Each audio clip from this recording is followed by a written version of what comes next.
Josh, take it to the stretch there where you seemingly couldn't miss on the three. Just all good. Well, I've been in the gym lately trying to get my shot right. Good coaches, man, watching film on how to get everything back together. And my teammates was just able to just find me, and they just let me play my game, and coach let me play. So I did what I had to do. What about the one that you made the three in a row and then you took the deep one? Were you just feeling a little too happy from three at that point? Oh, well, my teammates just told me, like, just take the shot because it was a heat check, so I just took it. How's it feel to get this win? Obviously, It it's for feels you guys. excellent to get this first win, many more to come. And Western Kentucky, they was a great team, but God was on our side tonight. You guys had a week off, obviously, for finals, and did that kind of give you guys a chance to kind of regroup a little bit? Yes, it does. Kind of lets us reflect. Also, a lot of late nights too, but it lets us reflect on what we have to do for today in the next few games. How'd you do in your final yesterday? I feel I did pretty good on it. It's a study of fiction final. Okay, very good. Josh, talking about obviously you scored 24 points, 6 3-pointers, but I know something that coach is extremely proud of you of, 8 assists, career high 8 assists. I mean, just talk about that production of you and getting other teammates involved. We practice knocking down shots. We was in the gym all through practice every day, practicing our threes, mid-range, guards practicing their threes, wings practicing their jump shots. And so we just all put it together today, and it came our way. I'm extremely excited for this group. Here's a group that's shown a great deal of unity throughout the season. Our first 10 games, 7 of them were on the road. And for a team to go through that type of road test, 5 different states, 7 road games, out of the 10, playing against teams, most of whom which are in the upper echelon preseason in their respective leagues, I think is a testament to their unity, their perseverance. I think they showed a great appreciation for the process as well along the way. I'm asking those guys to do some things that they hadn't been asked to do over recent years of their veterans. And for those making the transition from high school to college, they're getting to play at a level that they hadn't been required to do so, maybe at the high school or the prep school levels or junior college levels. The other part of things, too, is the integrity that this group has shown throughout the process has been, equally as compelling for me because this is a group of guys that are highly cohesive. They do what they're supposed to do within our campus community. They're going to classes. They're being, active in the community and stuff like that. And then the diligence that they show in terms of working smart. Josh just talked about finishing a final at 7 p.m. He even knew the actual class. How many student athletes can cite that on call? So it just makes me extremely proud that those guys represent us in a fashion that not only crystallizes today's win, but we'll call this a foundational win for our future moving forward.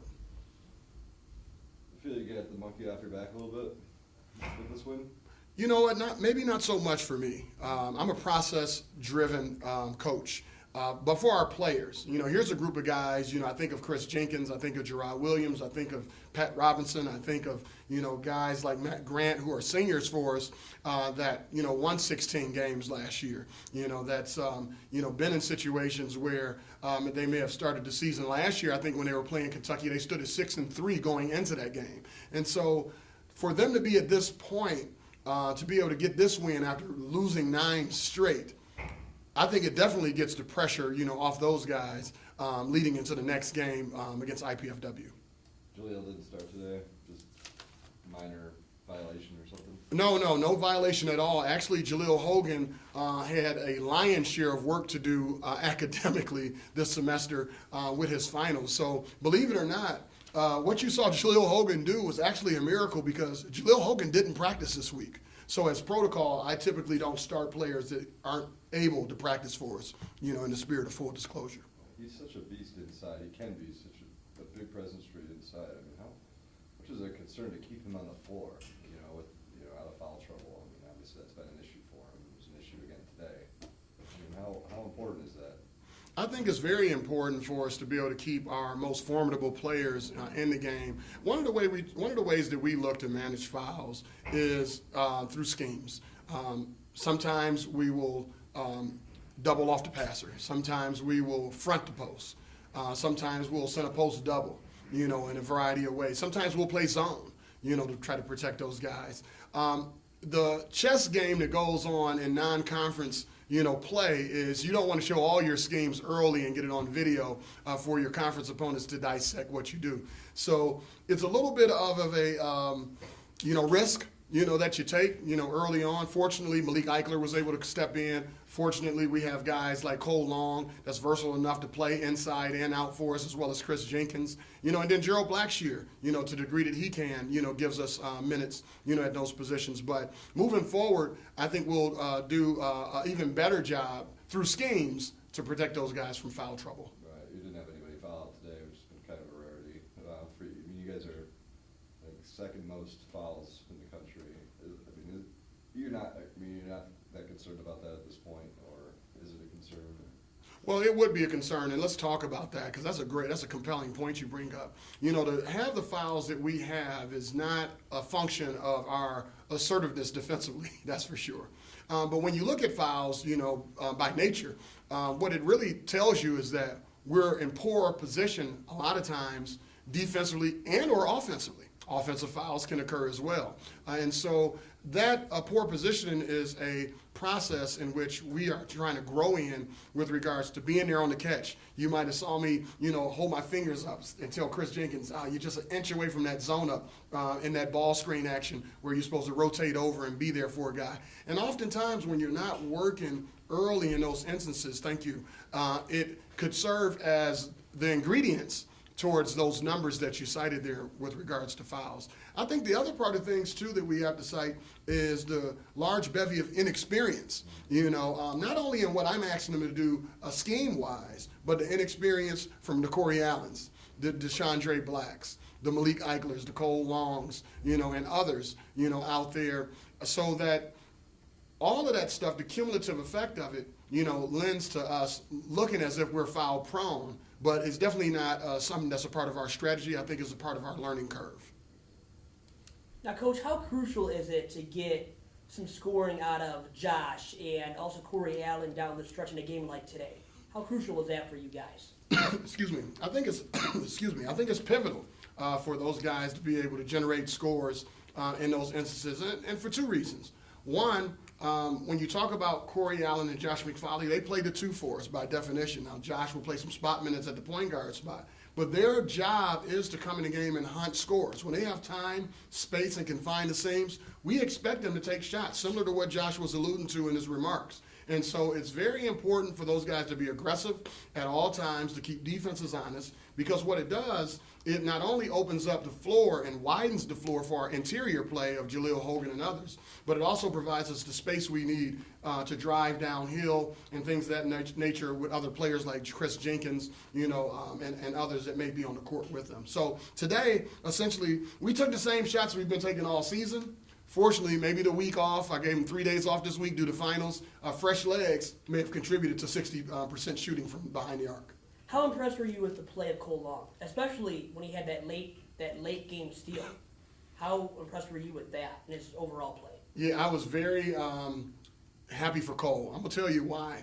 Cole has been investing a lot in what I like to call sweat equity. It started to crystallize for him on the road at Toledo, where he caught the ball in the high post, made a couple of nice strong drives to the basket for scores. He's been in the gym.